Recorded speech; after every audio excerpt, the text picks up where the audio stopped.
완전한 진리 8장 철학적 다윈주의 8장에서는 다윈주의 세계관이 어떻게 미국의 유일한 자생 철학인 실용주의를 만들어내게 되었는지를 설명하고 있습니다. 다윈주의는 인간의 정신을 육체적 진화의 산물이라고 가정합니다. 이러한 다윈주의의 토대 위에 실용주의자들은 정신적 기능이란 환경 속에서 부딪히는 문제를 풀기 위한 적응에 불과하다고 보았습니다. 생각이란 정신적인 생존 전략일 뿐이기 때문에 인간의 사고방식 중에서 유용한 생각들이 오늘날까지 살아남아서 우리의 문화로 자리 잡게 되었다는 것입니다. 절대적으로 옳고 그른 생각은 없고 그저 유용한 생각만이 남아있게 되었다는 뜻입니다. 미국에는 이런 실용주의를 사회의 각 영역에 접목시킨 다윈의 제자들이 많습니다. 먼저 올리버 웬델 홈즈 2세는 초기 미국 연방대법원의 대법관으로서 법의 근원이란 진화 중에 있는 관습에 불과하다는 생각을 도입했습니다.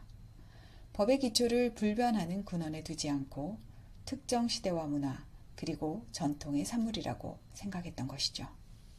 따라서 법의 평가 기준은 실제적인 유용성이 있는가 없는가에 따라 그리고 우리가 바라는 사회적인 목적을 이룰 수 있는가 없는가에 따라 결정되어야 한다고 주장했습니다.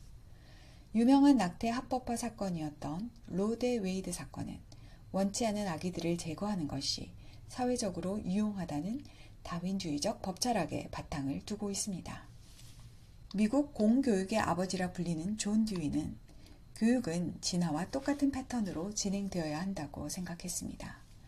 먼저 문제를 제시하고 그 다음에 학생들로 하여금 가장 효과가 있는 것에 기초해 스스로 답을 세우도록 하는 것인데 이는 환경에 대한 일종의 정신적 적응 또는 진화의 과정을 뜻합니다.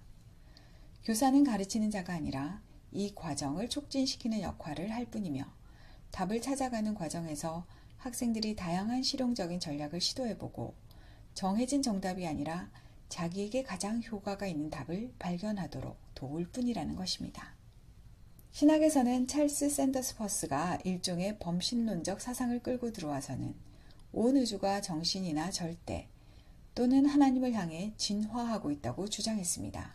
이를 진화적 사랑이라고 표현했다고 하죠. 이런 생각은 후에 찰스 하트쇼의 과정신학으로 나아가게 됩니다. 과정신학은 하나님과 세계가 끊임없는 변화와 진화의 과정을 거치고 있다고 가르칩니다.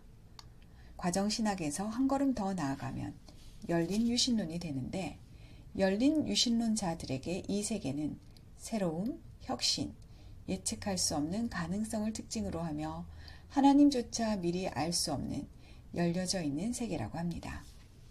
미국의 포스트 모더니즘 철학자인 리처드 로티는 진리는 발견되는 것이 아니라 만들어지는 것이라고 했답니다.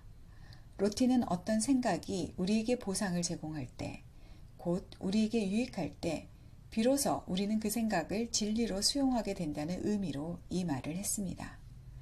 그러나 객관적인 도덕, 불변하는 진리가 없어지고 실용주의가 어떤 생각을 평가하는 유일한 기준이 되면 그 생각을 통해 이루고 싶은 목표 자체가 좋은 것인지 아니면 나쁜 것인지는 누가 결정하게 될까요? 개인이나 사회가 추구해야 할 유익하고 실용적인 목표를 결정하는 것은 결국 사회의 맨 꼭대기에 자리 잡은 최고 권력자들의 자의적인 결정이 되어버리지 않을까요? 실용주의 철학의 한계가 바로 여기 있는 것이 아닌가 합니다. 이제 우리는 다윈과 믿음을 함께해 상대주의적인 포스트 모더니즘을 포용하든지 아니면 침묵하지 않는 인격적인 하나님과 믿음을 함께하며 불변하는 진리의 삶의 중심을 두고 살아가든지 둘 중 어느 하나를 선택할 수밖에 없는 시대를 살고 있습니다.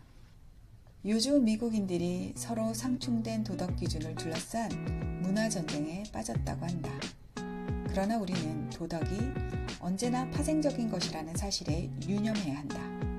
도덕은 저변에 깔린 세계관에서 나오는 것이다.